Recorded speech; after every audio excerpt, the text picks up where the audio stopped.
The spiny forest of southern Madagascar, a spectacular landscape containing extraordinary vegetation. These forests are extremely important for Madagascar's unique wildlife, like these radiated tortoises found nowhere else on Earth. There's an extremely high level of endemism here, and in almost every survey, new species are found.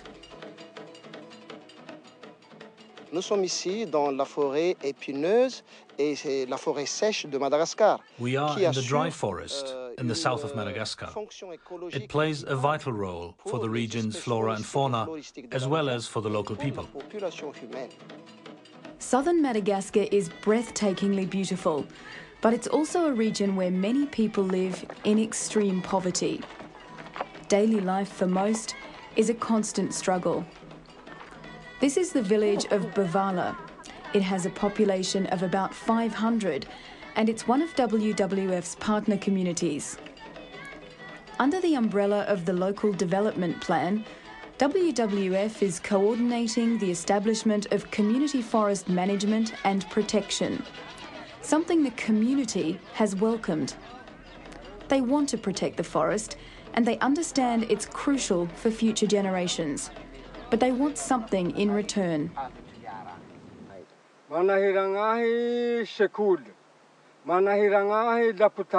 We need a school. We need a hospital. We need veterinary care for our cattle that are dying every day. Those are the things we are looking for from our partnership.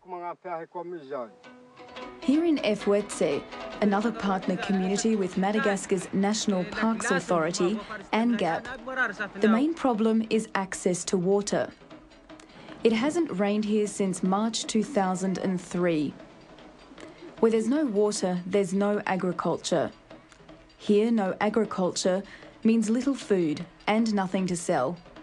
And that means no income. So why would communities here, just surviving a subsistence living, want to work with WWF? And how can WWF protect the spiny forest without reducing the chances for development in this region?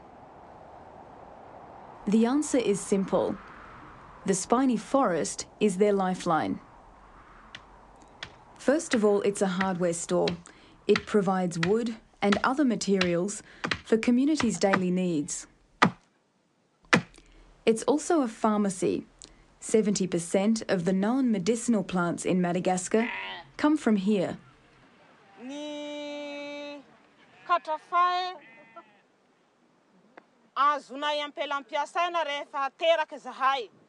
The forest is the source of everything. Rain, wood for building, and medicinal plants.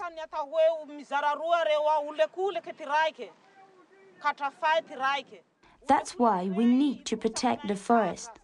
The young quatrefae is used for delivery during childbirth, and we drink the water from the bark of the larger tree.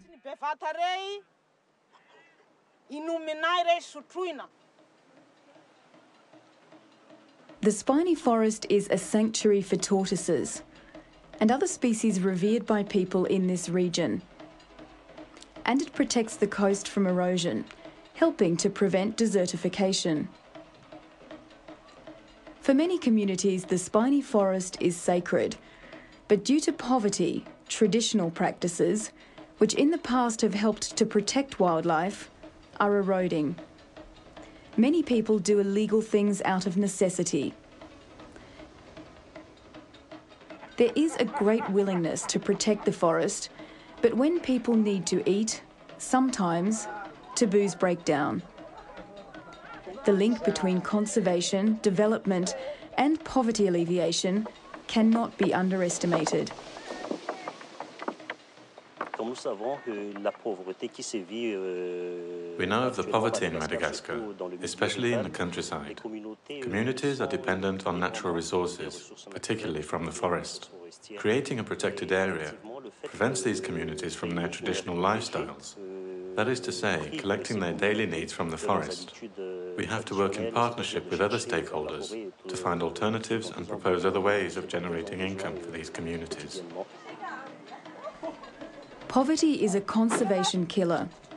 If people don't have anything to eat, they can't reflect or think beyond the evening meal. WWF's work to protect the spiny forest is crucial. But unless this protection also brings more food, more income and healthcare, and economic developments, it probably won't work. That's why working in partnership is essential for WWF. I believe that this type of partnership is most important because it enables the communities to develop a real interest in conservation. Because unless communities are enabled to have stakes in the conservation, to improve the quality of their lives, conservation will come to no end. WWF's capacity building in the region has been making a difference already. When WWF came, they helped us understand how to manage the forest without destroying it. We are very happy with their support, because if WWF weren't there, we would no longer have a forest for ourselves or the future generations. It would be gone. The WWF partnership has already brought us a lot of benefits.